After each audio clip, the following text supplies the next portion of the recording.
Вот есть что добавить? Сомнения? Давайте я немножечко, может быть, в историю спущусь. Вот я приведу слова немецкого ученого-этнографа Самуэля Гмелина. Он побывал в Астрахани в 1761 году, в 1769 году издали. Он пишет, что после взятия Астрахани их стали называть ясашными татарами. Потому что царь Иван Грозный по взятии Астрахани всех от хана Мурсы черных людей, оставшихся в Астрахани, в свое рабство принял. Их удобно разделяются на юртовских и кочевых. Юртовские суть такие татары, кое имеют свое постоянное место жительства здесь. А кочевые по подобию Орды кочуют, и их князья послушны России. Юртовские татары означает местные татары в первом значении. Но в тюркских языках юрт – это дом. Конечно. А в первом значении это означает человек, привязанный к данному месту. То есть это местные татары.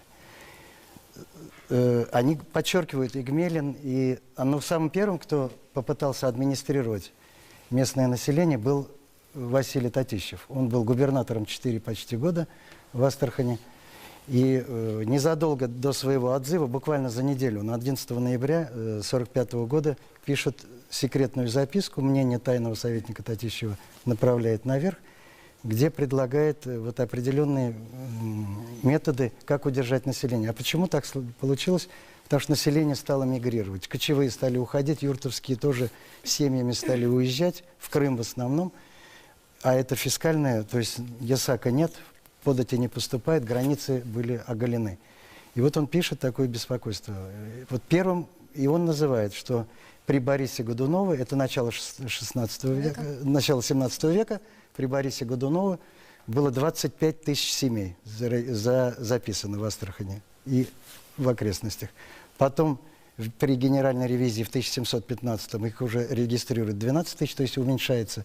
А в середине 18 века их уже 2000 семей. То есть там серьезная убыль населения. Кочевые – это ненадежные. Это вот так называемые нагайские племена. Они приходят, уходят. Они в аманат отдают своих детей. И на этом их держат. Это был оселок. Как только им что-то не устраивает, они уходят. А основная часть – это юртовское население. Татары. Это юртовские татары. И в своей сути это население Ногайской Орды, первоначальной Ногайской Орды. Это потомки средневековых ногайцев. Но это совершенно не те ногайцы, которые живут сегодня на Кавказе. Это совсем другое. Хорошо, Сулейман Токтарович, мы продолжим. И все, извините меня, пожалуйста, но мы сейчас прервемся на рекламу и буквально через минуту включимся снова в студию.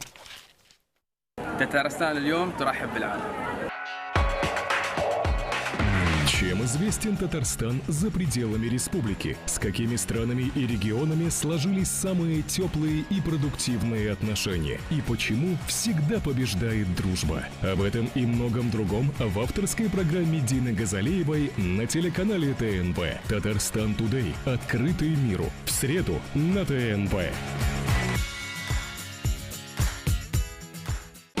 Марийцы-умельцы искусством богаты. Лишь только над Волгой их песнь зазвучит, становится сердце, как птица, крылатым, в рассветное небо взлететь норовит. Максим Емельянов.